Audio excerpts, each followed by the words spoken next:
ఎవరు గౌరవ ముఖ్యమంత్రి వారు రేవంత్ రెడ్డి గారు, బట్టి విక్రమార్క గారు, మీనాక్షి నటరాజన్ గారు, వేదిక పైన మంత్రులందరికీ, శాసన మండలి సభ్యులు, శాసనసభ్యులు, పార్లమెంట్ సభ్యులు,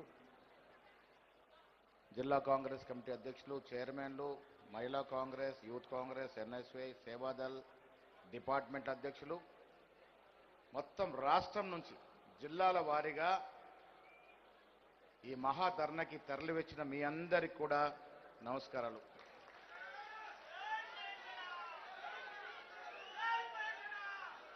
ఒక్క మాటలో చెప్పాలి అంటే రేవంత్ రెడ్డి అనేవాడు మొనగాడు.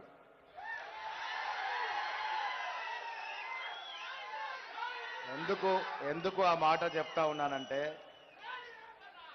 రాజకీయంగా ఒక సాహసోపేతమైన నిర్ణయం తీసుకోవాలి అంటే దమ్ము ధైర్యం ఉండాలి. ఇలా రేవంత్ రెడ్డి గారి ప్రభుత్వం తీసుకున్న నిర్ణయం పట్ల కిషన్ రెడ్డి వీళ్ళైతే చోటమోట నాయకులు, మోడీ గారే పరేషాన్లో ఉన్నాడు. ఇది కార్యాచరణ చేసి తెలంగాణలో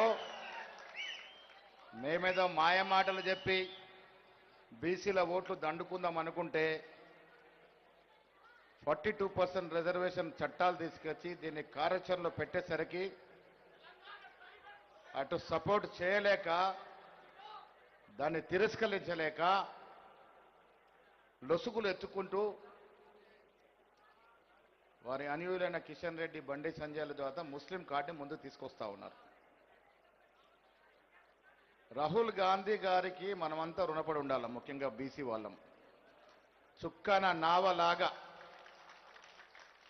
అసలు మనకు ఎవరున్నారు అనుకున్నప్పుడు భారత్ జోడో యాత్రలో భాగంగా ఈ దేశాన్ని భౌగోళికంగా, సాంఘికంగా, హిస్టరీ పరంగా చదివిన రాహుల్ గాంధీ నినాదం జిస్కి జితనీ ఆబాదీ ఉనికి ఉతనీ భాగేదారి అన్నట్టు నినాదం అది ఉద్యమంలో మారినప్పుడు ఆ ఉద్యమం మారడానికి కారకులు రేవంత్ రెడ్డి గారు ఒక అందుకు ముందుకేసి రాహుల్ గాంధీ గారి యొక్క కళని ఒక కాంగ్రెస్ సైనికుల్లా, సోనియా గాంధీ రాహుల్ గాంధీకి నమ్మిన బంటులాగా నేను ముందుకు తీసుకెళ్తానని తెలంగాణలో కుల సర్వేకి శ్రీకారం చుట్టారు. బట్టి విక్రమార్క దాని బాధ్యత తీసుకొని శాస్త్రీయబద్ధంగా కుల సర్వే చేసి తెలంగాణ రాష్ట్రంలో మనము అంటే బీసీలము 57% ఉన్నామని ఒక అఫీషియల్ డాక్యుమెంట్ ఇవ్వడం అనేది ఆషామాషి కాదు. మొన్నటి వరకు మాకు రిజర్వేషన్ కావాలంటే ఏ లెక్కన అడుగుతున్నారయ్యా, మీకు అంత రిజర్వేషన్ ఎందుకు ఇవ్వాలి, ఏ లెక్కన ఇవ్వాలని అడిగేవారు.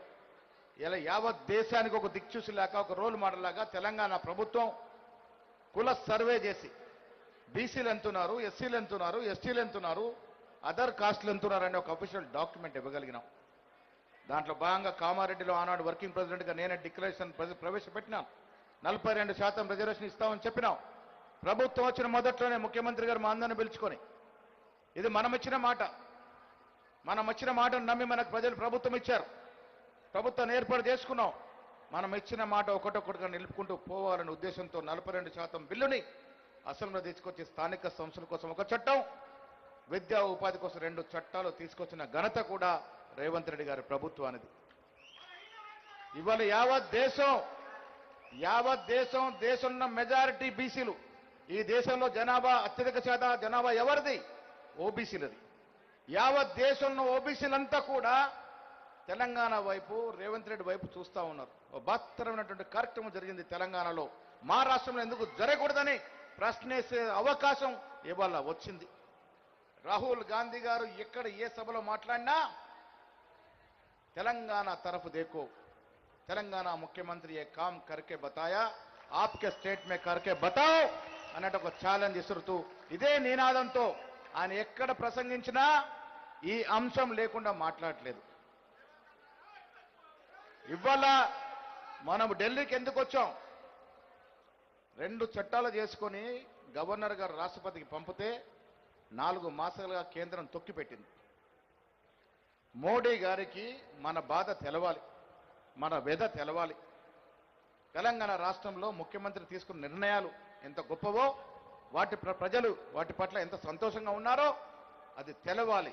తెలిసిన తర్వాత 50% సీలింగ్ని తొలగించాలి. ఆ తొలగించే ప్రక్రియ కేంద్ర ప్రభుత్వం చేతుల్లో ఉంది. మోడీ గారు తలుచుకుంటే ఈ సాయంత్రం 6 గంటల కల్లా మనకు రిజర్వేషన్ వచ్చే అవకాశం ఉంది. కానీ తొక్కిపెట్టినారు. ఎందుకంటే ఇవాళ దీనికి మద్దతు పలుకుతే రాహుల్ గాంధీ గారికి పేరు వస్తుంది, రేవంత్ రెడ్డి గారు రాష్ట్రంగా దేశంలో నాయకుడు అవుతారు, కాంగ్రెస్ పార్టీకి ఇది మరొకసారి ఊపు వస్తుందని ఒక భయంతో అటు చెయ్యలేక ఇటు ఆపలేక సతమతమవుతూ ఉన్నారు. చోటా నాయకులతో మాట్లాడిస్తూ ఉన్నారు. కిషన్ రెడ్డి గారు జీవితంలో ఎప్పుడైనా పనులు చేసి గెలిచాడా? ఎప్పుడు కులము, శ్రీరామచంద్రుడు, హనుమంతుడు, శివుడు. అరే నాయన, రోజు మేము అందరం కూడా పూజ చేసుకుంటాం. మా బట్టి గారింట్లో పెద్ద గుడి ఉంది, వారెవడ చాలా పూజలు చేస్తారు. నేను కూడా రోజు పూజ, నా పేరే మహేశ్వరుడు, శివుని పూజ చేస్తే బయటకు రాము. కానీ కాంగ్రెస్ వాళ్ళం ఎప్పుడు కూడా దేవుళ్ళ పేర్ల మీద ఓట్లు అడగము. అడగము. అరే చాతగా